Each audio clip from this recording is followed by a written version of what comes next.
And we are back on planet, my friends. Welcome back to the Green Hand. Today, we will be doing some pretty cool stuff. We're going to be building out a central storage system, or at least the initial parts of it. I'm going to walk you through this cool blueprint that I have right here that I took some inspiration from a couple other Satisfactory creators on. And I've also got a little bit of a fledgling train line setup from last episode here on the Satisfactory 1.0 guided playthrough. The one change that I've added here is we've extended our line down this way, and we have created yet another station. This is our MFs and Versatile Fs. You can't have a long train name. So we've got our versatile frameworks we've been producing, as well as our modular frames. Just storing them here for now, have not routed them because we need to build central storage. And we're going to do that over at our main base, or our future main base. Okay, we need a lot of space for this. You need a lot of space if you're building a main central base. You don't have to do that because you have the dimensional depots, which really levels up the game.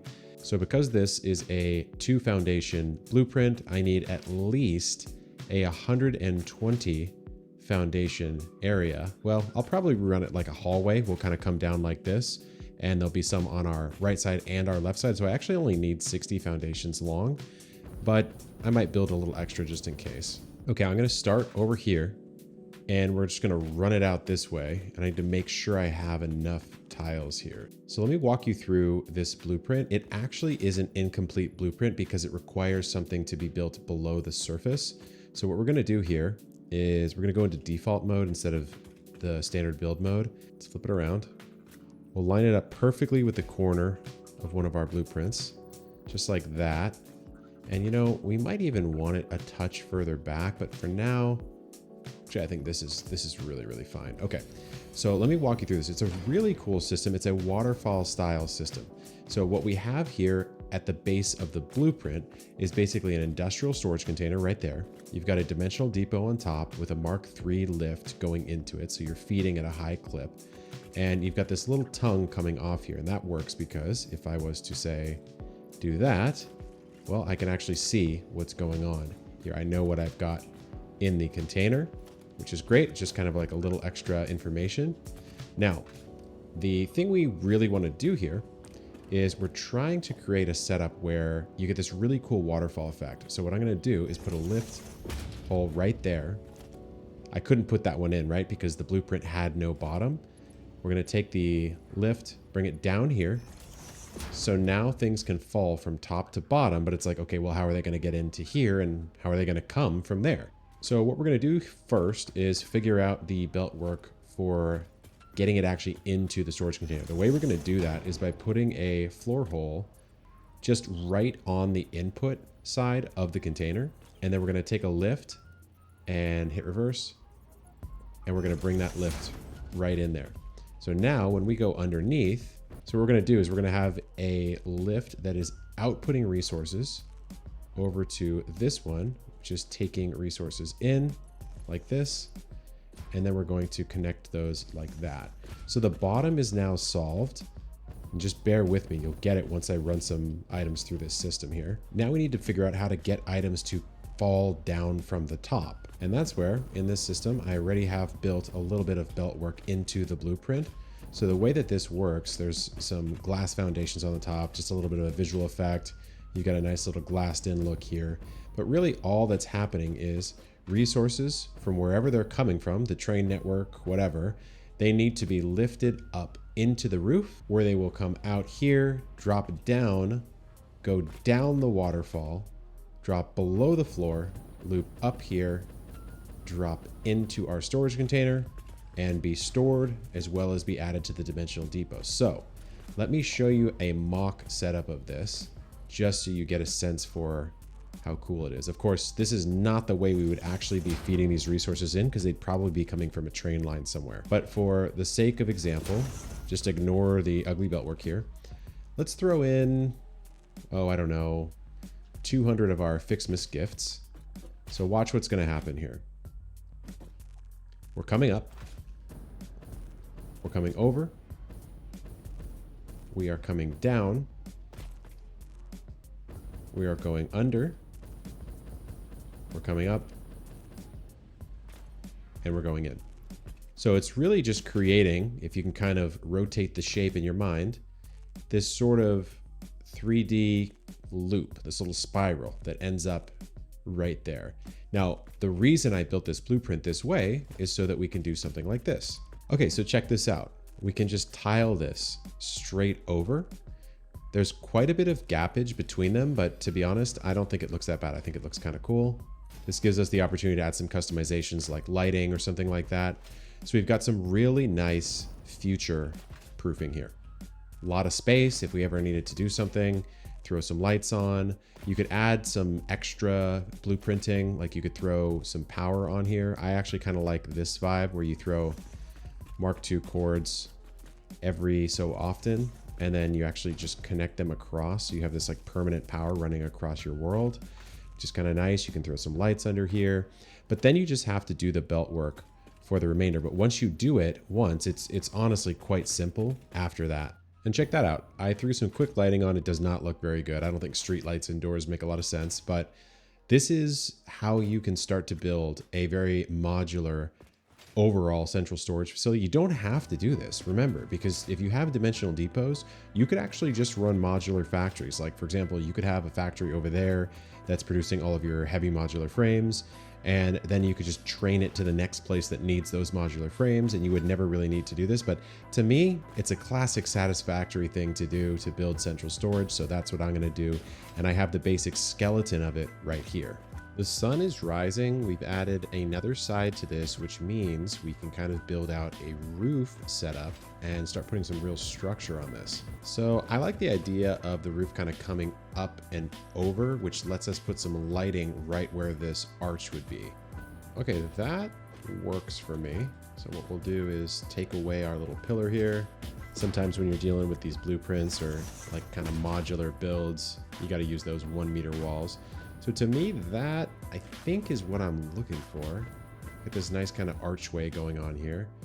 And then if I can just extend this out using Zoop, that should be a really easy way to build this out. Just zoop that, change that, zoop that, change that, zoop that. Yeah. That'd be right there. It's a pretty serious circle of light here. We're probably going to have to add some accent lights over here, but this will work for our main spotlight. And if you're finding the lighting to be too bright, you can actually build a light control panel, plug it in, and you can control the intensity by quite a bit. There we go. So what we can do here is bring this down by like, I don't know, half. And that really chills out the light output quite a bit. If you really wanted to get crazy and a little techno, you could throw some colors on here. Any of these colors will work.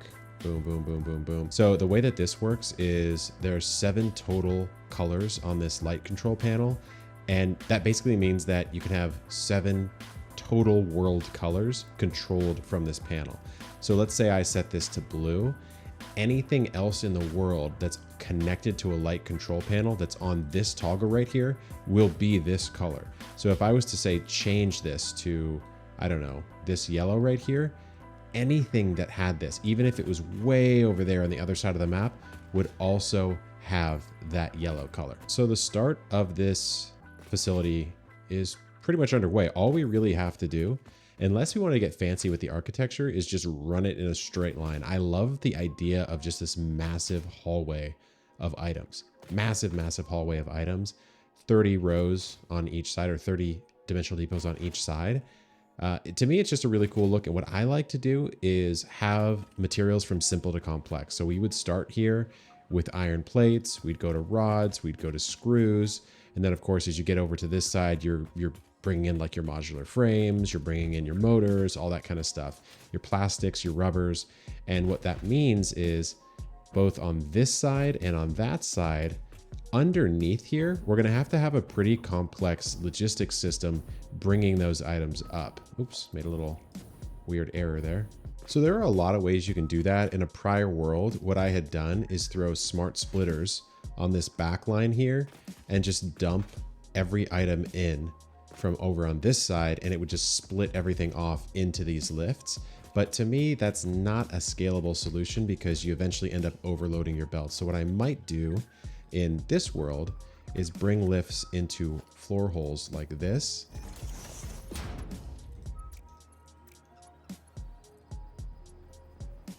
just like probably this, facing this way. So then you almost have this like double waterfall effect. You could see it going up here and down here. That would look kind of cool. And what we'll do is we'll deal with all of the logistics in this floor down below, this sort of sandwich floor. And there's honestly a lot of ways you could play this. If you like the look of this kind of up-down waterfall where you see one coming up and one coming down, then you could leave this visible. If you don't like it, then you could actually hide it by just throwing a wall right here, right? Blocking that off.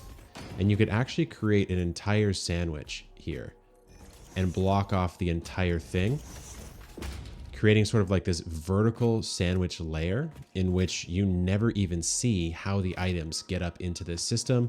You could have this nice sort of flat styled wall here.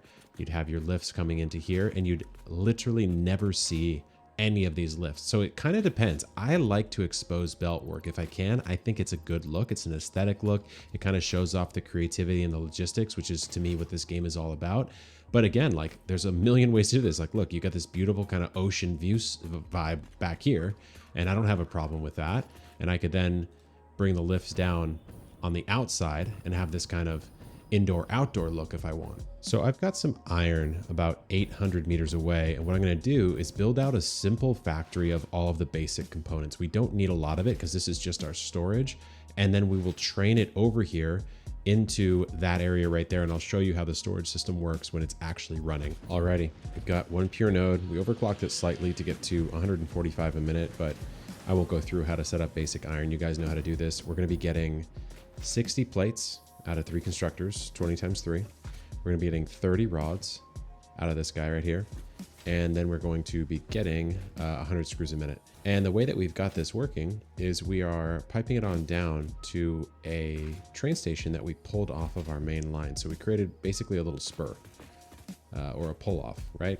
So there's our starter base. There's our main base with our storage. So what we've done is we've created sort of like a solo looped track here, because this train will only ever be going from this station to that station and back. It's never going to need to come in from this side. So we don't have it coming in from this side. So let's just follow the path of how this train would actually work. So this train will load up here. We're feeding all of our components. As you can see, we've got some screws, we've got some rods, and we've got some plates coming in on 3 different freight lines. And then we've got an empty platform here because I always like to run 4 just so I have symmetry and I know like exactly how to pipe them over to a final station. And so I've called it basic iron materials. So basically what will happen is it'll come off the train station. It'll come out this way. It'll go over there. We haven't set up the logistics on how it would get into our storage yet, but it'll basically stop over there and then it'll turn around on this track, come back. And this is why I only have it be one entrance, because it'll only ever come back on this southbound train right here. So then it can cross over. We've got our signaling set up and it's just going to loop over and over again. We've set our train station up over at our fledgling main base. Let's figure out if we've done this right. Trains are a challenge sometimes, my friends. Okay, we'll rename this in a second. It's called Ludvika right now. So what we'll do is we'll go to our main base and back to our basic iron, which is where we are right now. We'll put that on repeat. We'll turn on self-driving. So we haven't loaded yet because we need to make one full cycle, but I just want to make sure that our flow here actually works. So our signals for coming out, those seem to be working totally fine. We're cruising around here. Now, if this all works well, we should veer off to the left. Perfect. And then we should slow down and we should unload, but there's nothing here to unload, so we won't actually have to do that. Now, one thing I might have to do here is change that to unload, unload. All right, so we're gonna hop back in once this loops around. Nice catch. All right, we're good here. So we can successfully make a loop back and forth from these, which is honestly, you gotta pat yourself on the back sometimes. And we should now be pulling into our station. There we go. And loading up in order. So this is important. This is kind of an annoying part of trains where the order of your freight cars will align to the order over on your other station. So if I want my, steel, etc., to be kind of in the same order, then I have to line it up that way at both train stations. So I actually didn't do this correctly, and you'll see why in a second. Oh no, wait, I actually did do it correctly. So what I did here is I have my screws first, then my rods, then my plates. My plates are the third freight car back there, because when I mirror it over there, they're actually going to be the first one in the row at my storage facility. Okay, so this is exciting. We've got our first load of materials officially running on our train. Okay, let's hop out, get into the action here. So our plates should come up here, our rods should come up here, and our screws should come up right there. Let's just double check. Yeah, plates, rods, and screws. We went into the animation, so we didn't get to see it. And then once we do this, we're going to hop up here and see if our waterfall system actually works. Okay, we should start seeing these unload now. There we go. Yep, take a look. What a beautiful sight, guys. Look at that. Oh, yes. Oh, yes. It just feels so good. Okay, here we go. Our behaviors we should see. Yes, we're coming up into the flowing system here. We are coming over. Perfect. We are coming down. Oh, wow. Yes, that's hitting me in the right spot. That looks amazing. And on our little tongues here, we have our plates coming out. We've got our rods and we've got our screws. So we have successfully begun the storage facility. And you can imagine this big hallway just running down, 30 dimensional depots on each side, trains from all over the world coming in. Now, of course, when you fill this up, the waterfall stops moving because it has nowhere to go. But then if you come in and grab some materials, you'll be good again. So it's just a really clean look. And I hope this was helpful for you. So this has been The Green Hand. Welcome to the channel. If you're new, feel free to throw a subscribe down. I will see you on the next one. Peace out.